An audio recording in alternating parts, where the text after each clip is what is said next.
आषाढ़ मास का पवित्र समय था। पूरी नगरी भक्त के जयघंट से गूंज रही थी।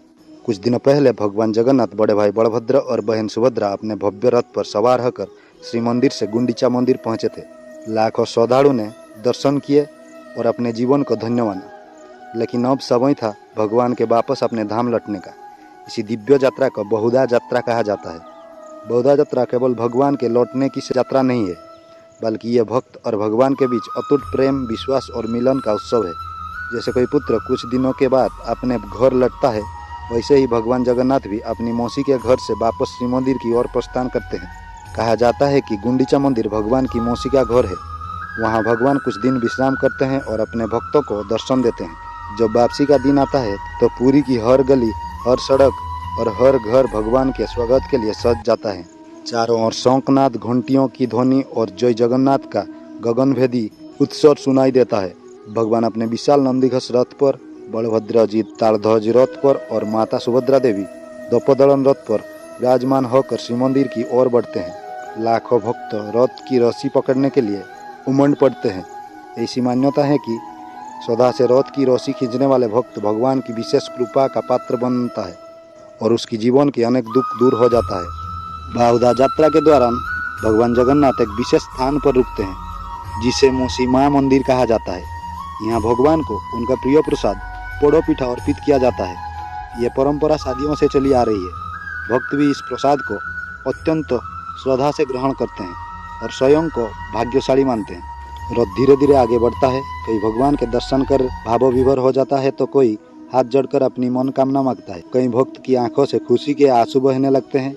उन्हें लगता है कि आज स्वयं भगवान उनके घर के सामने गुजर रहे हैं। बहुधा यात्रा हमें यह संदेश देती है कि भगवान अपने भक्त को कभी अकेला नहीं छोड़ते हैं। वे समय समय पर स्वयं उनके बीच आते हैं, उनका हाल पूछते हैं और फिर अपने धाम लौट जाते हैं। भगवान के लिए राजा और गरीब, ऊंच नीच, जाति और धर्म का कोई भेद नहीं है। उनके द्वार पर आने वाले हर भक्त समान है। बहुधा यात्रा के अगले दिन भगवान का भव्य सुनावेश होता है। इस दिन भगवान जगन्नाथ, बलभद्र और सुभद्रा को सोने का मुकुट, हार, बाजूबंद और अनेक स्वर्ण आभूषण से सजाया जाता है। यह दिव्य रूप इतना मनमोहक होता है कि लाखों श्रद्धालु केवल एक झलक पाने के लिए घंटे प्रतीक्षा करते हैं। ऐसा माना जाता है कि इस दिन भगवान का दर्शन करने से जीवन में सुख, समृद्धि और शांति प्राप्त होती है। इसके बाद आता है बहुधा यात्रा के सबसे भावुक प्रसंग, जिसे नीलाद्रि विजय कहा जाता है। कथा के अनुसार जब भगवान जगन्नाथ अपनी मौसी के घर चले गए थे, तब माता लक्ष्मी को साथ नहीं लेके गए। इसके कारण माता लक्ष्मी उनसे नाराज हो गए। जब भगवान वापस श्री मंदिर पहुंचते हैं तो माता लक्ष्मी मंदिर का द्वार तुरंत नहीं खुलवाती। भगवान जगन्नाथ अपनी प्रिय पत्नी को मनाने का प्रयास करते हैं। अंत में वो उन्हें रसगुल्ला अर्पित करते हैं। भगवान के प्रेम और स्नेह को देखकर माता लक्ष्मी का क्रोध शांत हो जाता है और वो मंदिर के द्वार खुलवा देती है। तभी से नीलाद्रि विजय का दिन भगवान को रसगुल्ला अर्पित करने की परंपरा चली आ रही है। यह कथा हमें सिखाती है कि प्रेम, सम्मान और मनोहर से हर रिश्ता मजबूत बनता है।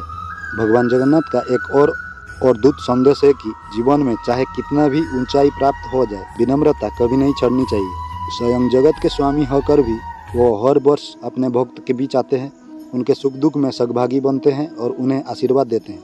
बहुधा यात्रा केवल धार्मिक आयोजन नहीं है, बल्कि भारतीय संस्कृति, एकता और मानवता का महान उत्सव है। यहाँ हर धर्म, हर जाति और हर भाषा के लोग एक साथ खड़े होकर भगवान का रथ खींचते हैं। यही भगवान जगन्नाथ का सबसे बड़ा संदेश है। सभी मनुष्य समान और प्रेम ही सबसे बड़ा धर्म है। कहते हैं जो व्यक्ति सच्चे मन से भगवान जगन्नाथ का नाम लेता है, उसके जीवन के कठिन से कठिन मार्ग भी सरल हो जाते हैं। भगवान अपने भक्त को कभी निराश नहीं करते।